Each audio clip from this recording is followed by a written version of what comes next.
Welcome to the Quantum Awakening podcast, where we invite you to embark on a profound exploration of conscious evolution, human transformation, DNA upgrades, and the harmonious fusion of science and spirituality. Guiding you through this enlightening journey are your dynamic hosts, Sharon Milne-Barber and Amanda Bowden. With their extensive knowledge and expertise, they will serve as your trusted leaders of knowledge. Sharon, with her deep spiritual insight and celestial race knowledge, will shed light on the mystical aspects of your existence.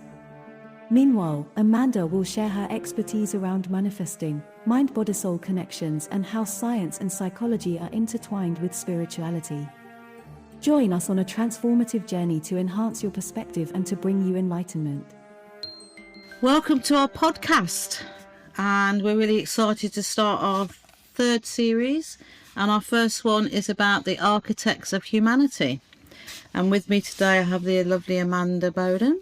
Hello. Oh, I love it when you say it posh. And Sharon Barber, of course. So I'm just going to, if you've been listening to the others, you'll know that one of us might lead it, so I'm leading today.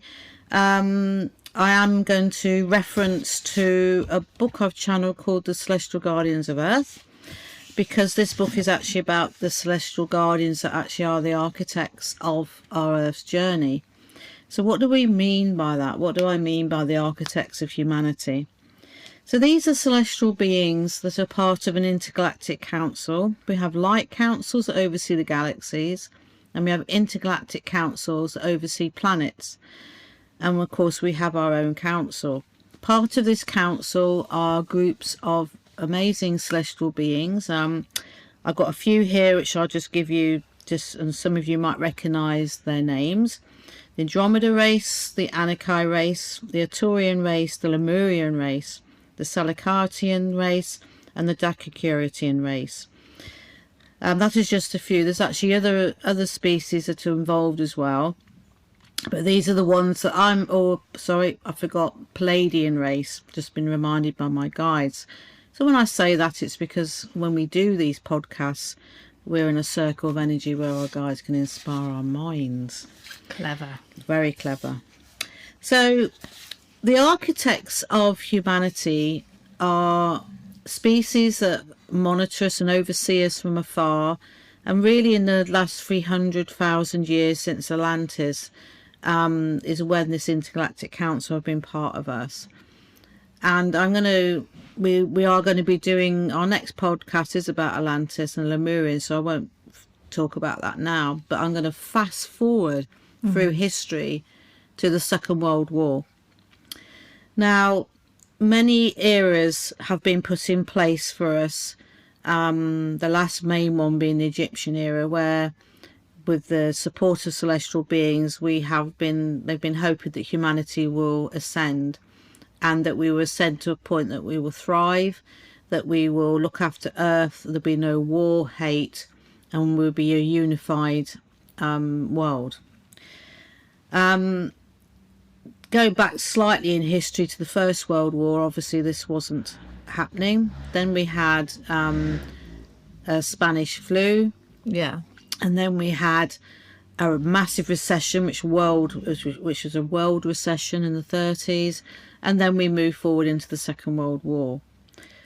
Amongst all of that, for those of you, if you're understanding, we have a quantum domain intelligence. And from that, they put technology into the Earth's atmosphere to help humanity to thrive. And one of these they put in was about nuclear energy. Now, the nuclear energy was put there for us to use, to stop us using the resources of Earth, because by that time we were in the Industrial Revolution, coal, oil, etc. And pollution was starting to really affect the Earth even at that time. So, unfortunately, human free will, they weaponized this intelligence, which obviously was used in Japan in the Second World War. It's funny how the cycles repeat themselves, isn't it? Around every 100 years, they come back around, and we don't seem to kind of learn from it. We were just they were banging their heads against the wall. Now, what had happened though, over a time period, they'd left us to to our natural flow of life. Yeah. We had incarnated souls, we got the higher selves, but they basically stand back. They inspire each person, they help each person on their path, but they were waiting for humanity to have that moment, and they say, what are we doing to ourselves? What are we doing to our planet? Why are we destroying each other? Why are we hating each other? You know, what's this all about? And even though many people from the war, when they saw what happened with the Jews, and it wasn't just the Jews in the war that were genocided, that what are we doing? And there was a time period, sort of into the 60s, 70s, where we want peace. You can see the difference in history. But we sort of, a lot of that was an influence with the architects, these celestial beings that architect our world, because they gave me the date, the year 1947. They all got together, pulled in other races, celestial beings that is, to say, you know, it's not working for humanity, what do we do? So they brought in the elevated star children, which we've mentioned on another podcast about star children, and these beings put together plans to try and elevate Earth and bring in star children that would try to be the change and be the ground workers. So, sorry. I was just going to say, and that's what we can see happening now, is where the generations are coming through, and like where I've written about in my book, like A Hero's Journey, is literally that we are being taught now to be our own hero, because there are archetypes throughout films and different things, like Neo in Matrix. He doesn't know who he is in the beginning, and he's just pondering around, and then things start to happen through synchronicities, and eventually he gains that confidence within himself and starts to believe in himself, and he turns out to be the one who turns it around, which is a little bit like the elevated starseeds, because that's what they're here for. And to bring in like the age, so we're going towards like the age of heroes, where we are literally the heroes of our own way of being and doing. And like you said, throughout history, we've gone through like World War One, World War Two, and beyond that, or before that, should I say, it just repeats over and over. And like from a higher perspective, what seems to happen is these characters come in because we need our mindset shifted towards a more positive outlook, towards where we're going, like a new earth, which is where we're going, towards the 5D energy. But we have to be the ones to make that change, because nobody else is going to do it for us. Yeah. And we've asked for this on a higher energy. Even though we see leaders in place, and I won't name them because obviously I don't know if we can on a public platform, in place at the moment creating the wars, they are catalysts for peace, believe it or not. They're catalysts for change. And how many of these, up to World War II, they were put in place quietly without too much going on to try and change the world. But it's just like going forward, we're still not learning, and now there's this new wave of energy around war and stuff, which is really starting to, how many of us deep inside want peace and on the surface want peace? How many of us actually say every day verbally out to the world, we want peace? Because that's what happens. Don't do it. No, because it all starts internally, and then if we have that relationship with ourselves where we look, most of us look on the outside and go, oh my God, why is this happening to me? What's this? Oh my God, I can't do this anymore. And then you get to a point and you're like, fudge this. This is not where I want to be. This is not my story. And I'm the one who can change it. And then you start going from the effect side of life, or what some people know as like the victim mentality, and then start to create their own reality, because you do realise at some point in your life that you are actually the person who creates your own reality. Yeah. And I've just been on a book I've just recently released. I was writing about Nostradamus, and these are prophets, you know, people that prophesize the future through translated being multiverse timelines. They go forward from that moment into the future. So he predicted a third world war. that's actually past in history. The timing of it is gone. Others have predicted a third world war, all at different times, because the future timelines aren't set. And the reason they're not set is because exactly what Amanda said, we create our own reality. If we all believe in that prediction of Nostradamus, the war would have happened. But because many doubt it or don't, we can say, no, this won't happen. I don't believe in this. We are going to have peace. We can change this. We can do it in everyday life. And today I'm going to wake up having an amazing day. If you wake up going, oh God, I've got to do this, I've got to do that, I don't want to do this, I don't like my job, well, you just doomed yourself for that day, really, haven't you? Yeah, and there's like another side to it as well, because that you consciously know and you're aware of that. Yeah. Whereas a lot of people don't. And like 95% of how we run comes from our subconscious. So that's where it's coming from. If people kind of take responsibility for themselves and work on themselves, and like, oh, what am I trying to say?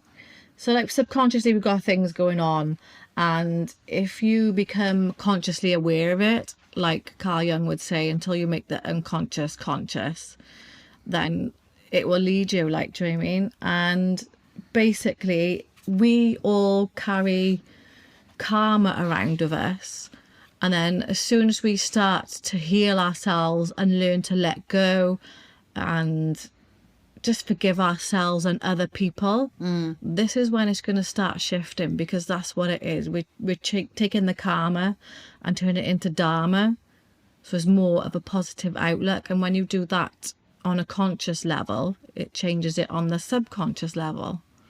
So these guides, architects, our celestial guides, our celestial guardians, whatever you want to call them, the 12, the 20, the 1,000, there's thousands of them, they're trying to trigger all this first, and they're doing it through people like me and Amanda talking to you. There's hundreds of us out there. They're doing it through visual aids, art, believe it or not. They're doing it through music. Yeah. They're All doing through it for senses. elevated star children that are being born, and those are here already. And they're trying all sorts of methods, books, written books, fictional, non-fiction, whatever. So some of mine are non-fiction, so people can read the story, but it's got the truth in there. Some aren't, classed as fiction.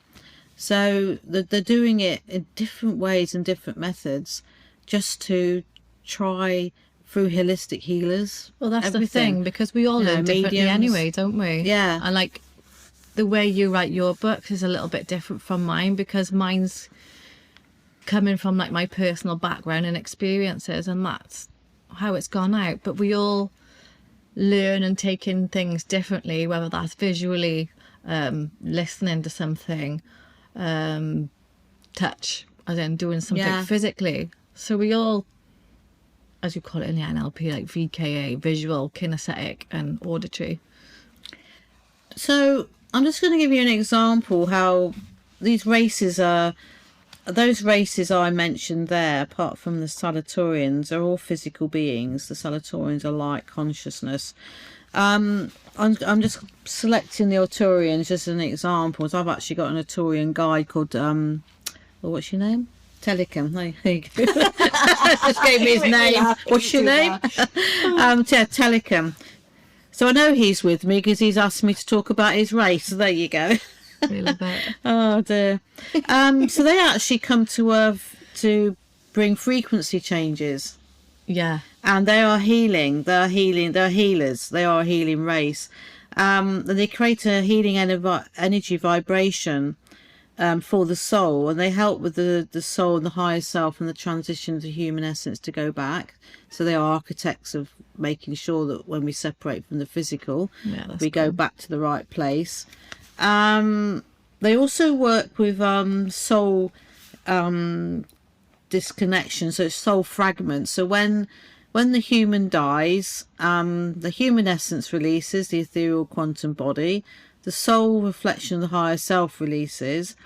If it's been a trauma like murder, a war, or something where they perhaps not expected they've had a bit of a shock to their system, and they're not very spiritually orientated. Their energies were flounder, and you can get what you call a fragment So would they of the soul left behind. where people have like traumas in life as in the now, like living, do they help with that as well? That your individual guides will help with that. That's cool. Yeah. So there we're talking about the architect plan of the earth as a whole. Yeah. All the guides working with humans will know the plan. That's cool. So that comes mainly from the higher self. That will come down to soul level. So your soul level knows the plan. Yeah. Your guides know the plan, and they then will work together, and that's when the unison guides come in to make sure that and since the Second World War, they've brought in like a management committee, and they call them unison guides down at our guide level, that make sure the higher self connects with the guides, with the quantum, and everybody knows what's going on. And you've got a PDF on that, haven't you? Yeah, I have. Thank you. Cool. If anybody wants it, just message me, Sharon at bengalrose.com. Does it Sharon Bengalrose? Yeah, .co.uk. And sometimes I'm healing on the end of that, but it's not on there. No. Yeah, so they deal with the soul fragments, and what they do there, it's quite interesting. It's not advertised. You won't find light worker channels or healers advertising it, but they'll be drawn. I heard a story the other day where a woman who does drumming, she kept being drawn to this one area, and it turned out there'd been quite a serious event there of death, life, she hadn't known it, and it's actually in the past. Okay. And she had to bring her element of energy to it to disperse it, so they could release what was there.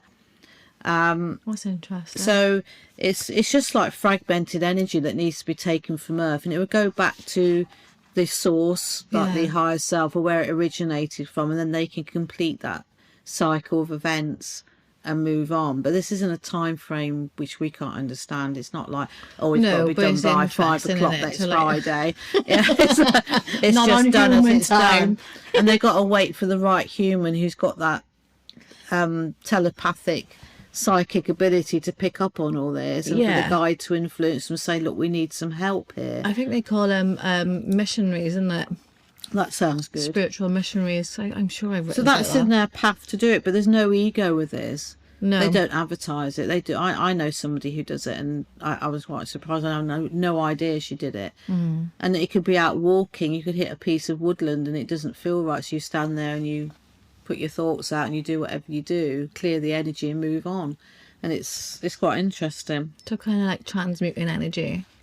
So they, you know, the Salatorians again, how do they help us? It's they're what we understand as angelic beings. So the angels you call Michael, Raphael.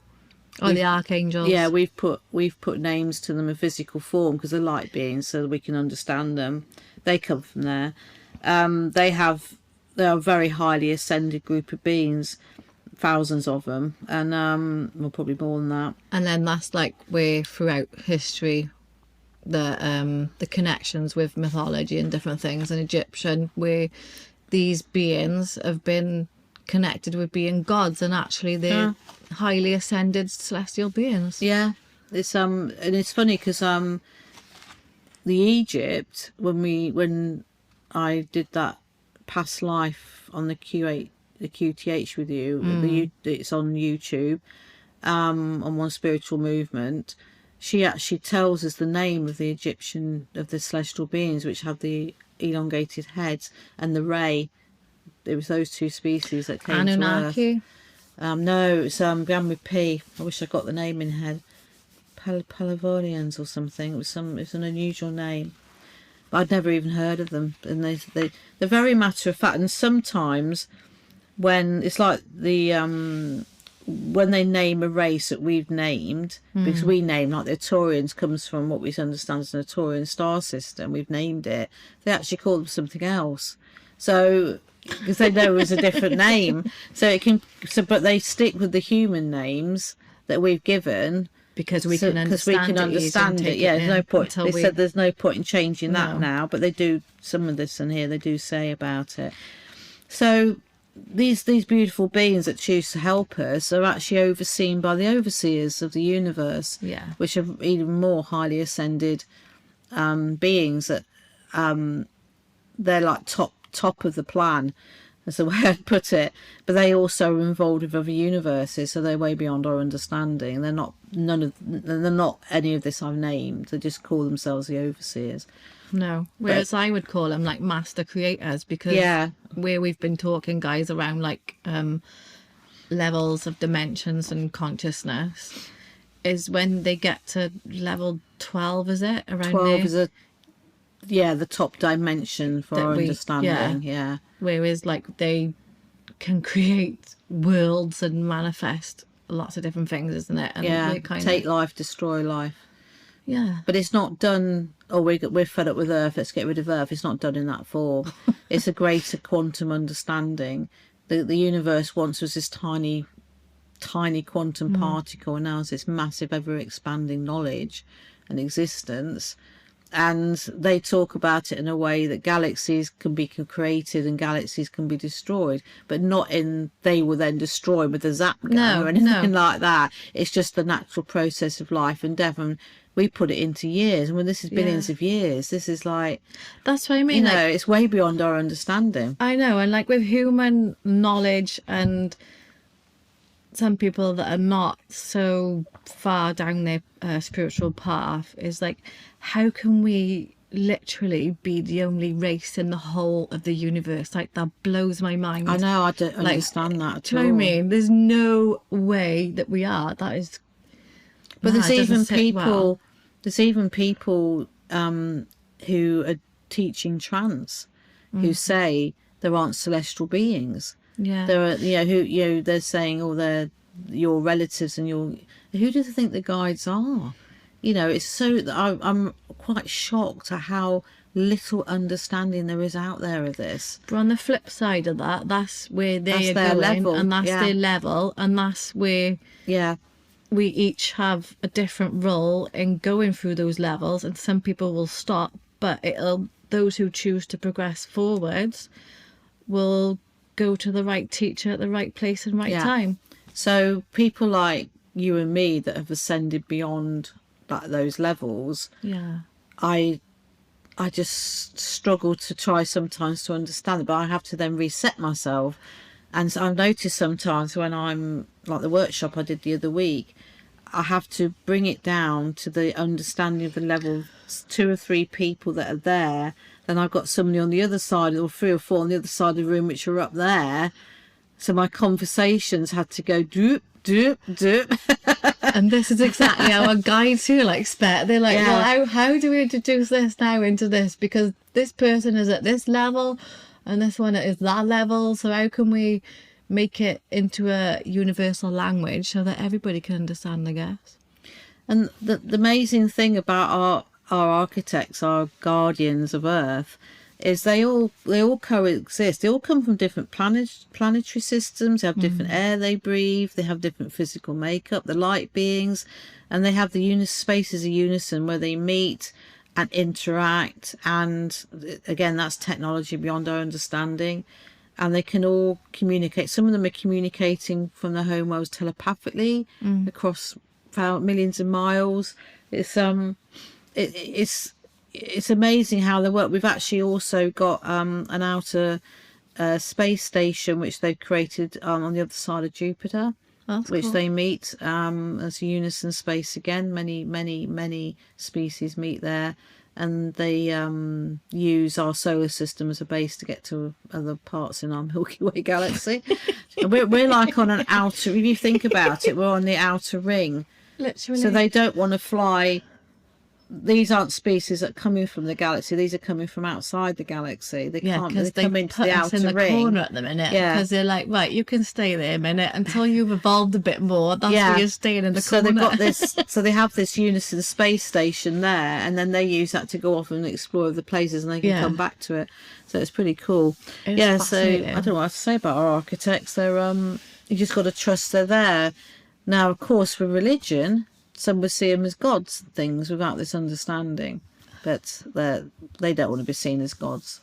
No, they just want to be listened to. No, and there is like an episode that we will have, I can't remember what number it is, in this season 3, where we chat more about that, because Episode 3, multi-faiths. Oh, there we go. See, because the way we're going is like within each religion, there is a piece of the puzzle that will resonate with everybody. And then one day when somebody comes in and puts all those pieces of the puzzle together, it'll make a hell of a lot more sense. And that will happen on another podcast when we're talking about science meets spirituality. Oh my God. And again, yeah. So look at that for synchronicity. It's pretty cool, isn't it? Yeah. Do you have anything else to say? It's just trusting the journey with it. These architects are here to help us. And it's just they knowing want humanity to thrive. Hence the new awakening, COVID awakening came from that. The quantum era we're in now. It's all just this massive understanding being brought to us to change the way we think. And like, as humanity, we kind of learn from the contrast of going through like negative experiences first and then spiraling up through the positive, because that's how our brains generally work, because they haven't upgraded properly yet. No. We're still in like caveman stages, but that's where we're going. We're elevating up through that. And these new elevated children being born now, starting, they've got the upgrades in their brains. Yeah, the what do you call them? So it'll be interesting to see if the scientists start to pick that up. Oh, what do you call not crystal? Diamonds, platinum and titanium. That's it. Yeah. Yeah. Yeah. So that's where we're going. So not everything's that's part of the big plan. Yeah. So they're continuously assessing us, working with us for the greater good, banging their head against the walls when they're not getting... We're not listening. Yeah, and at the minute, because there's so many things going on the outside that can distract you and take your mindset away, because there are a minute group who don't want this to go their own way and trying to take your focus and attention away from where we actually want to be. And just remembering that we are the ones who manifest our realities and that we can create the world that we want to live in is like one of the best messages I can put in right now, because we need that to uplift each other right now. And these beautiful beings that are architects, you know, they've all been through this. Their own species have, apart from Salatorians now, the physical beings have all, over thousands, millions of years, have ascended into where they are now. They've all started in the 3D reality. They didn't all start up at number 9 dimension, 8 dimension. They've worked their way through it. Some of them being healing races from day one, others going through like we do, like with the wars and destroying it. And even the Palladians told me in one of my books that when they started to help Earth and they came with the native Indian tribes across the world hundreds of thousands of years ago, that some of their own races didn't agree with the intervention or giving DNA to help another race, their DNA to help another race. So they actually had interplanetary wars. So they're over 3 planets. Wow. And they had interplanetary wars over it. And they eventually saw the light and said, no, we've got to stop this because we're now destroying ourselves again. So they learnt from helping other planets and being architects of other planets. They didn't all want it. Yeah, because they've gone through like the self-sabotaging patterns by the sounds of it, and now they've learnt from it, and now they won't go back to that. No, now. And just like what we do is like we learn things and then pass on the knowledge, like we are now on the podcast. That's exactly what they're doing, and their goal is a positive one for an enlightened future for humanity. Yeah. Should we end there now, love? Yeah. Should we go and get a cup of tea and a sandwich? Sounds good to me. So I hope you guys have enjoyed this. Follow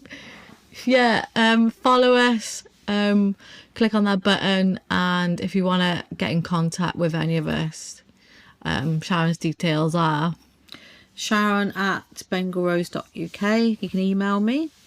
And my website is amandabowden.co.uk, and you can email me on amandabowden222@gmail.com.